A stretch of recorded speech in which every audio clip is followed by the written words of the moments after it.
Detik-detik gempa bumi 6,5 M di Taiwan. Terjadi lebih dari 70 kali gempa susulan.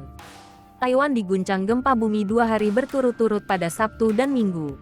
Gempa yang awalnya berkekuatan 6,4 M itu kemudian menjadi 6,8 M pada Minggu.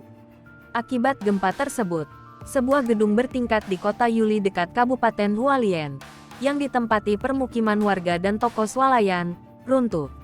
Dilaporkan CNA, sebuah kereta api ekspres anjlok di stasiun Dongli, Kabupaten Hualien. Setelah gempa besar, Taiwan mengalami lebih dari 70 kali gempa susulan. Otoritas terkait memperingatkan tentang potensi gempa susulan dalam beberapa hari ke depan, dengan magnitudo di atas 5. Sedikitnya 1 orang meninggal dan 146 lainnya terluka gara-gara gempa tersebut. Sekitar 500 orang masih terlantar di daerah pegunungan Taiwan Timur akibat tanah longsor yang menghalangi jalan. Demikian laporan harian Taiwan News.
Hai pemirsa Sri Popo TV, jangan lupa komen, like, dan subscribe, serta tonton terus berita